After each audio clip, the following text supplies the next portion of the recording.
اب پاکستان کا مقدمہ مقبوضہ کشمیر کا ہے، اگر یہاں پہ بھی اسی طرح کے حالات مزید پیدا ہو جاتے ہیں تو پاکستان کے اس مقدمے کا بھی بیڑا غرق ہو جائے گا اور پاکستان کی بڑی عالمی سطح پہ بدنامی بھی ہو جائے گی، اور پھر کشمیر کو پاکستان کے ساتھ جوڑ کر رکھنا بھی ایک مشکل چیز بن جائے گی۔ پھر یہ جو قتل و غارت گیری ہو رہی ہے، اس کے نتیجے میں یہ بھی بتایا گیا رپورٹ کے اندر کہ کشمیریوں کے اندر نفرت بڑھتی چلی جا رہی ہے اور وہ اب ایسے نعرے لگا رہے ہیں جو سیکورٹی فورسز کے خلاف ہیں، اور آنے والے وقت میں وہاں پہ سیکورٹی فورسز کے لیے مشکلات کم نہیں ہوں گی، بہت بڑھتی چلی جائیں گی۔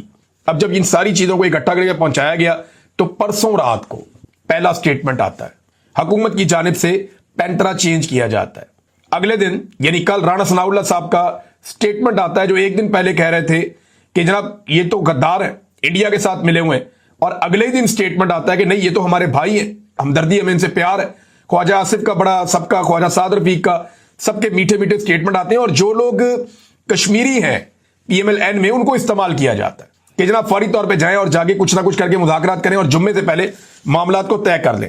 اب معاملات جب طے کرنے کے لیے یہ لوگ بیٹھتے ہیں تو پہلے تو جو مذاکراتی کمیٹی ہے دوسری جانب سے، مظاہرین کی جانب سے، انہوں نے کچھ چیزیں طے کر لی۔ انہوں نے کہا جی وزیر اعظم آزاد کشمیر کو شامل نہ کیا جائے، وہاں وزیر داخلہ کرنل ریٹائر وقار نور ہے اس کو بھی شامل نہ کیا جائے، ممتاز راٹھور کے لوگ بہت خلاف تھے۔ پھر انہوں نے کہا جی ہمارے جو قاتل ہیں نا، جن لوگوں نے ہمیں قتل کیا ہے، احکامات جاری کیے، وہ مذاکراتی میز پر نہیں بیٹھیں گے۔ پھر انہوں نے کہا جی جو پروپیگنڈا ہمارے خلاف کیا گیا کہ ہم پاکستان کے خلاف ہیں اور انڈیا کے ایجنٹ ہیں، اس کا بھی ہم جواب مانگیں گے۔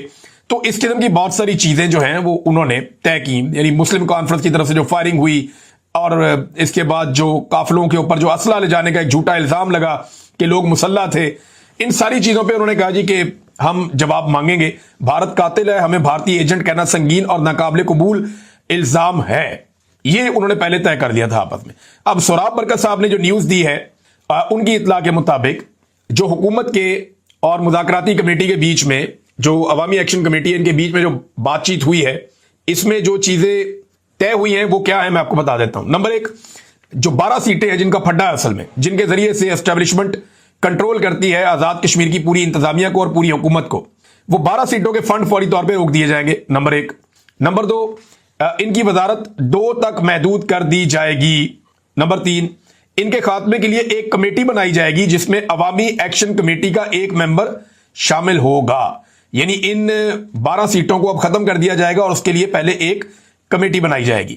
ان سیٹوں کا آئندہ وزیر اعظم کے انتخاب سے کوئی تعلق نہیں ہوگا، یعنی اگر یہ سیٹیں رہیں گی تو وزیر اعظم کا انتخاب نہیں کر سکیں گی، یہ نہ یہ حکومت گرا سکیں گے نہ یہ حکومت بنا سکیں گے۔ ایک سمبولک ویلیو کے طور پہ ان کو رکھنا ہے تو آپ رکھ لیں۔ اسی طرح مراد فوری طور پہ کم کی جائیں گی جو مراد دی جاتی ہیں، اور باقی مطالبات بھی پھر ساتھ ساتھ مان لیے جائیں گے۔ اب یہ سوچ موجود ہے کہ عوامی ایکشن کمیٹی اب آپس میں فیصلہ کرے گی اور پھر مذاکرات آگے بڑھیں گے۔ یہ ڈیولپمنٹ ہوئی ہے اور ابھی تک دونوں کے بیچ میں دوبارہ مذاکرات کب ہونے ہیں میرے پاس اس کے بارے میں انفارمیشن نہیں ہے، کیونکہ حکومت نے کچھ چیزیں تسلیم کی ہیں، کچھ چیزیں ریکویسٹ کی ہیں۔ اب وہ باتیں جو ہے وہ دوبارہ بیٹھیں گے عوامی ایکشن کمیٹی کے لوگ، اور وہ بیٹھے بھی ہیں، وہ کیا چیزیں طے کرتے ہیں اس وقت میرے پاس، کیونکہ وہاں ڈیولپمنٹ نہیں آئی تو ابھی جب میں ریکارڈ کر رہا ہوں اس کے بارے میں مجھے نہیں پتا، لیکن یہ ذرائع سے خبریں آئی ہیں، میں نے آپ تک پہنچا دی ہیں۔ تو یہ جو ایک انٹیلیجنس کی رپورٹ آئی حکومت کے پاس اور اسلام آباد میں پہنچی، اس نے سب کو ہلا کر رکھ دیا اور طاقت وہاں پہ ناکام ہو گئی تھی۔ جوائنٹ عوامی ایکشن کمیٹی ایک اور بات کہتی ہے، مراد کے بارے میں وہ یہ بتاتے ہیں کہ جی اسمبلی کے 53 ممبرز ہیں، وزیر ان میں سے 34 ہیں، یعنی 53 کی ٹوٹل اسمبلی ہے، ایک کو اپوزیشن میں ڈال دیتے ہیں اور 34 اس کے اندر وزیر ہیں اس وقت، 10 اس کے اندر مشیر ہیں اس وقت، وزیر اعظم اور صدر 2 بیچ میں یہ بھی شامل ہیں۔ تو جو لگ بھگ 100 کے قریب لوگ ہیں جو بڑی بونچ کر رہے ہیں اس وقت آزاد کشمیر میں، اور اب جو 310 ارب روپے کا ان کا بجٹ ہے اس میں سے یہ لوگ بتاتے ہیں کہ بجٹ کا ایک بڑا حصہ جو کہ 62 ارب روپے بنتا ہے وہ ان لوگوں پہ خرچ کر دیا جاتا ہے، یعنی اگر ان 100 لوگوں پہ تقسیم کریں تو 62 کروڑ روپیہ فی شخص سالانہ خرچ کیا جاتا ہے۔ یہ مراد یافتہ لوگ جو ہیں یہ اتنے طاقتور لوگ ہیں، یہی پیسہ اگر عوام پر خرچ کیا جائے تو آزاد کشمیر کے ہر ضلع کو 6.2 ارب مزید مل سکتا ہے، جس سے وہاں کی عوام کی قسمت بدل سکتی ہے، اور یہ پیسہ عوام کو ملنا چاہیے۔ یہ مراد سیاستدانوں کو اور عیاشی کرنے والے بیوروکریٹس کو، اور یہ 100 افراد تو مین ہے نا بیچ میں، کہتے ہیں ان 100 افراد کے اوپر ریاست پیسے کا ایک بہت بڑا حصہ خرچ کر رہی ہے جو زیادتی ہے۔ یہ پیسہ ان پہ خرچ نہیں کرنا چاہیے بلکہ عوام پہ خرچ کرنا چاہیے. یہ ایک ان کا بڑا مطالبہ ہے. اب ناظرین مذاکرات کے اگلے دور میں کیا ہوتا ہے, کیونکہ آج کا دن پھر بہت امپورٹنٹ ہے. آج جمعے کا دن ہے, لوگ جمعے کی نماز کے بعد نکلیں گے اور ڈیفینیٹلی نکلیں گے کیونکہ اسٹیبلشمنٹ کو اس سے پہلے اپنی طاقت پہ بہت غرور تھا, بڑا تکبر تھا. کشمیر عوامی ایکشن کمیٹی نے بہت پہلے اپنے مطالبات رکھے تھے, کئی ہفتے اس کو گزر گئے ہیں اور ڈیڈ لائن انہوں نے دی ہوئی تھی, لیکن جو رعونت تھی, فرعونیت تھی, وہ اتنی زیادہ تھی کہ کوئی فرق نہیں پڑتا, ان کو نمٹ لیں گے ان سے اس دفعہ. لیکن اب جناب مذاکرات کی کوشش کی جا رہی ہے اور لاشیں گرانے کے بعد جو ہے وہ ہوش آئی سب کو, اور اب مذاکرات اس وقت چل رہے ہیں. عوامی ایکشن کمیٹی کے جو لوگ بات چیت کرتے ہیں انہوں نے چند باتیں بڑی کیٹیگوریکلی کی ہیں. انہوں نے کہا جی ہمارا انڈیا سے کوئی تعلق نہیں ہے, بھارت ہمارا ازلی دشمن ہے, کشمیر پر جو بھارت نے مظالم کیے ہیں ان پہ ہم انہیں کوئی مارجن نہیں دیں گے. یہ جو 12 امیدوار ہوتے ہیں یہ کٹ پتلیاں ہوتی ہیں, ان کے ذریعے سے اسٹیبلشمنٹ حکومتیں گراتی ہے, اور ہماری بنیادی حقوق کی ایک تحریک ہے. اگر ہماری پہلی قیادت پکڑی جاتی ہے, گرفتار ہوتی ہے, تو ہماری دوسری قیادت, اور اگر وہ گرفتار ہوتی ہے تو پھر ہماری تیسری قیادت کا بھی بندوبست ہے, اور عوام ہمارے ساتھ ہے. امید ہے کہ ہم ضرور کامیاب ہو جائیں گے. ناظرین اوورسیز پاکستانی جو کشمیری موجود ہیں پوری دنیا میں, انہوں نے بھی احتجاج شروع کر دیا ہے. نیو یارک میں اوورسیز پاکستانیوں کا کونسلیٹ کے سامنے بھرپور احتجاج ہوا ہے. جو وہاں پہ جرنلسٹ موجود ہیں ان سے میں نے پوچھا تو انہوں نے کہا جی کہ ہم نے ایسا بھائی چارہ بھی نہیں دیکھا. پاکستان میں اگر لوگ ایسے احتجاج کریں تو اسٹیبلشمنٹ سے بہت جلدی وہ جان چھڑا سکتے ہیں. غیر قانونی اور غیر آئینی جو کردار ہے پاکستان کی ملٹری اسٹیبلشمنٹ کا, اس کو سیاست سے نکال کے باہر پھینک سکتے ہیں اگر پاکستان کے اندر بھی عوام ایسا بھائی چارہ دکھائیں. بالکل ویسا بھائی چارہ جیسا زمان پارک میں عمران خان صاحب کے گھر کے باہر لوگ اکٹھے ہوتے تھے اور وہ ایک دوسرے کو بچاتے تھے, ایک دوسرے کو پروٹیکٹ کرتے تھے. جیسے لوگ عمران خان کے ساتھ اکٹھے ہوتے تھے ویسا بھائی چارہ کشمیر میں دیکھا گیا. لیکن بروٹل یوز آف فورس کے باوجود یہ لوگ پیچھے نہیں ہٹے. یہ بہت بڑا فرق ہے. جس کو جو کام ملتا ہے وہ بتا رہے ہیں آزاد کشمیر میں وہ کرتا ہے پوری ذمہ داری کے ساتھ, اور ہر آدمی کو لگتا ہے کہ اس کی رسپانسبلٹی اور اس کو فکر ہے کہ یہ تحریک ہر حال میں کامیاب ہونی چاہیے. اور شعور اس میں ایک بہت بڑا ریزن ہے, لوگوں میں شعور ہے, لوگ پیچھے ہٹنے کے لیے تیار نہیں ہیں. ناظرین ایک چیز میں آپ کے سامنے رکھنا چاہتا ہوں, اور یہ چیز پاکستان تحریک انصاف کے حوالے سے ہے. تحریک انصاف زیادہ تر تحریک انصاف کو ہی نقصان پہنچاتی ہے. ان کی زیادہ تر آپس میں لڑائی چل رہی ہے. میں اس لیے ان پہ تنقید کر رہا ہوں کہ یہ ایک اپوزیشن پولیٹیکل پارٹی ہے, اور اپوزیشن کو ہر ایشو کے اوپر حکومت کو ٹف ٹائم دینا ہوتا ہے تاکہ حکومت کی اکاؤنٹیبلٹی ہوتی رہے. اب کشمیر میں ظلم اور بربریت ہے, عملی طور پہ پاکستان تحریک انصاف نے کیا کیا؟ صرف سٹیٹمنٹ جاری کیے. غزہ میں سمود فلوٹیلا پر حملہ, اس کے اوپر پاکستان تحریک انصاف نے کیا کیا؟ اسرائیل کے ساتھ خفیہ معاملات کرنے پر جو اس وقت کی حکومت نے کیے اس کے اوپر جناب پاکستان تحریک انصاف نے کوئی عوامی سطح کا رد عمل نہیں دیا. حتیٰ کہ خیبر پختونخوا میں ڈرون حملوں, ملٹری آپریشن اور جیٹ طیاروں کی بمباری پر بھی صرف عوام کو امدادی رقم پاکستان تحریک انصاف کی وہاں کی حکومت نے دی. پاکستان تحریک انصاف نے عملی طور پہ ان عوامی ایشوز کے اوپر پوری طرح سے آواز نہیں اٹھائی. چاہے کرپشن کا معاملہ ہو, چاہے چینی میں کرپشن ہو, چاہے آٹے میں گندم میں کرپشن ہو, چاہے سیلاب زدگان کی مدد کا معاملہ ہو, چاہے کشمیر کا معاملہ ہو, چاہے غزہ کا معاملہ ہو, چاہے اسرائیل کے ساتھ خفیہ ملاقات یا چیزیں طے کرنے کا معاملہ ہو. ابھی میں آپ کو ایک خبر دوں گا آگے, عائشہ صدیقہ صاحبہ نے ایک بڑی خبر بریک کی ہے, بہت بڑا انکشاف کیا ہے, وہ انکشاف میں آپ کے سامنے رکھوں گا. اب یہ ساری چیزیں پاکستان تحریک انصاف کو عوامی پارٹی کے طور پہ باہر نکل کے عوام کے اندر اس کے اوپر آواز اٹھانی چاہیے تھی, لیکن تحریک انصاف نے انفارچونیٹلی ایسا نہیں کیا. حالانکہ سب سے بڑی پولیٹیکل پارٹی ہے, سب سے زیادہ سپورٹ ان کے پاس ہے, لیکن ان معاملات پہ بھی وہ پیچھے رہے. اب مولانا فضل الرحمان صاحب نے اس پہ احتجاج کا اعلان کیا.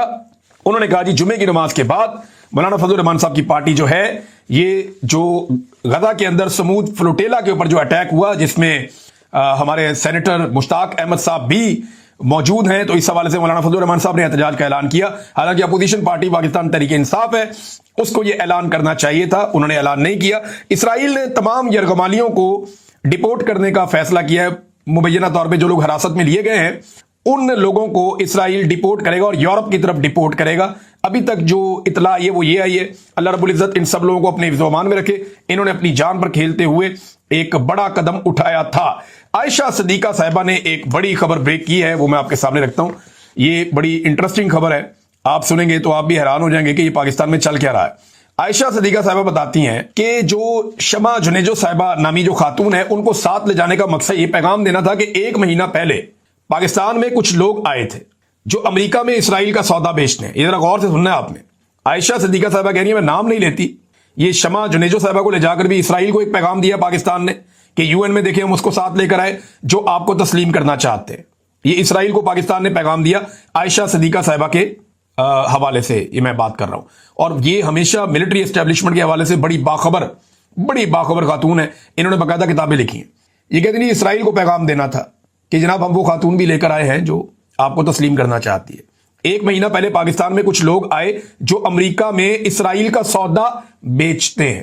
وہ مختلف مدرسوں میں اور مذہبی تنظیموں سے ملتے رہے. یہ مولوی بلا وجہ چپ نہیں ہے. یہ عائشہ صدیقہ صاحبہ کہہ رہی ہیں کہ بندے آئے تھے کام ڈال کے گئے ہیں, اور کام کیسے ڈلتا ہے یہ ہم سب جانتے ہیں. وہ کہہ رہے ہیں کہ مدرسوں میں اور مذہبی تنظیموں سے ملتے رہے. کچھ بندے آئے تھے جو امریکہ میں اسرائیل کا سودا بیچتے ہیں, اور حکومت نے انہیں آنے بھی دیا. حکومت جانتی تھی کہ وہ آ رہے ہیں لیکن حکومت نے انہیں آنے دیا. یہ ایک طرح کا اسرائیل کو پیغام تھا کہ ہمارا آپ سے کوئی جھگڑا نہیں ہے, اور یہ جو اسٹیبلائزیشن فورس ہے اس نے ضرور اسرائیل کے ساتھ کام کرنا ہے. اب یہ اسٹیبلائزیشن فورس کون سی ہے؟ یہ وہ ہے جو ڈونلڈ ٹرمپ بنانا چاہتے ہیں مسلمان ملکوں کی اور دیگر ملکوں کی, جس کو ڈونلڈ ٹرمپ اور ٹونی بلیئر کنٹرول کریں گے. اس میں پاکستانی فوجی بھی ہوں گے, یعنی پاکستانی فوجی اب ڈونلڈ ٹرمپ اور ٹونی بلیئر کے انڈر کام کریں گے, باقی مسلمان ملکوں کی فوج کے ساتھ مل کر, اور یہ اسرائیلی فوج کے ساتھ مل کر کام کریں گے. یہ عائشہ صدیقہ صاحبہ یہ فرما رہی ہیں. اب یہ بہت بڑا انکشاف ہے. دفتر خارجہ یا پاکستان کی گورنمنٹ اس کے اوپر رسپونڈ کر سکتی ہے, لیکن انہوں نے یہ خبر دی ہے تو نارملی ان کی خبریں ٹھیک ثابت ہو جاتی ہیں. ناظرین, کامران خان صاحب جیسا ایک صحافی جس نے عاصم منیر صاحب کی بڑی گیم اٹھائی, جس نے شہباز شریف صاحب کی بڑی گیم اٹھائی, جس نے بار بار کہا کہ یار یہ بندے تو زمین آسمان ایک کر دیا, دن رات ایک کر دیا, یہ پاکستان کو 4 چاند لگا دیں گے, یہ پاکستان کی معیشت کو زمین سے آسمان پہ لے جائیں گے, ایسے پروگرامز کیے. اب کامران خان جیسا بندہ بھی کل میں دیکھ رہا تھا سر پکڑ کے بیٹھا ہوا کہ پاکستان کی معیشت کا بیڑا ہی غرق ہو گیا, کچھ پاکستان کی معیشت میں نہیں بچا. جو تجارتی خسارہ ہے پاکستان کا اس وقت وہ بلند ترین سطح پہ پہنچا ہوا ہے. پاکستان کی ایکسپورٹس جو ہے وہ حال ہی میں 12% مزید کم ہو گئی ہیں. مہنگائی کی شرح پاکستان میں لگاتار بڑھتی جا رہی ہے. یہ جو ٹیکس کلیکشن ہوتی ہے پاکستان میں, جو ٹیکس اکٹھا کیا جاتا ہے جس سے پاکستان میں پیسہ آتا ہے, وہ بھی پوری نہیں ہو پا رہی, اور عالمی ادارے اس کے اوپر تشویش کا اظہار کر رہے ہیں. ورلڈ بینک پہلے ہی کہہ چکا ہے کہ ہمارا اکنامک گروتھ ماڈل بہت بری طرح ناکارہ ہو رہا ہے. غربت میں پاکستان میں لگاتار اضافہ ہو رہا ہے. انٹرنیشنل رپورٹس کے مطابق پاکستانی آدھے تقریباً غربت کی لکیر سے نیچے چلے گئے ہیں. پاکستان کا قرضہ جو عمران خان صاحب کے دور حکومت میں 40,000 ارب کے قریب تھا, اب 80,600 ارب روپے سے زائد ہو گیا. یعنی جب سے پاکستان بنا ہم نے 75 سال میں جتنا قرضہ لیا اتنا قرضہ شہباز شریف کی حکومت نے 3 سال میں لے لیا. یعنی عاصم منیر صاحب اور شہباز شریف صاحب اور جنرل باجوہ کے دور میں پاکستان نے جو قرضہ لیا وہ اتنے قرضے کے برابر ہے جتنا پاکستان نے 75 سال کے اندر لیا. یعنی 40 یا 43,000 ارب روپے تھے جو پہلے تھے, اور اب جو ہے وہ 80,600 ارب روپے سے زائد کا قرضہ پاکستان پہ چڑھ گیا. یہ ناظرین پاکستان کے ساتھ انہوں نے کیا. بیرونی سرمایہ کاری لگاتار نیچے ہی جا رہی ہے, اوپر نہیں آئی. انہوں نے بڑے دعوے کیے کوئی سرمایہ کاری باہر سے پاکستان میں نہیں آ رہی. اس میں کچھ چیزیں ہیں میں آپ کے سامنے ابھی رکھ دیتا ہوں. بڑی بڑی کمپنیاں پاکستان کو چھوڑ کر جا رہی ہیں. SIFC بری طرح ناکام ہو گیا ہے, اور جبران الیاس صاحب نے کچھ ڈیٹا شیئر کیا. وہ بتاتے ہیں کہ صرف پاکستان سے پروکٹر اینڈ گیمل, یہ بہت بڑی کمپنی ہے, اس کے ٹی وی پہ اشتہارات بھی ہم ہمیشہ سے دیکھتے آئے ہیں, اور اس میں جلٹ کا ایک بہت بڑا رول بھی تھا, اور بہت ساری اور چیزیں بھی یہ بناتے تھے. تو یہ پاکستان کو جناب چھوڑ کے جا رہا ہے, یہاں پہ اپنے کام ختم کر رہا ہے. اپریل 2023 میں سنوفی ایونٹس, یہ جناب ایک فارماسیوٹیکلز کی ایک بڑی کمپنی ہے, یہ چھوڑ گئی. اور 2023 میں ہی شیل پاکستان, اس کے بعد جناب بائر چھوڑ گیا پاکستان کو جون جولائی 2023 میں. دسمبر 2023 میں ٹیلی نور چلا گیا. مئی 2023 میں اثاثوں کی فروخت ہوئی فائزر کے.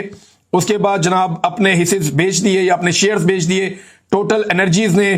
اس کے بعد ایلی للی فارماسیوٹیکلز نے نومبر 2022 میں اپنی مینوفیکچرنگ پاکستان میں بند کر دی. جولائی 2025 میں مائکروسافٹ ٹیکنالوجی, یہ بھی پاکستان چھوڑ گئے.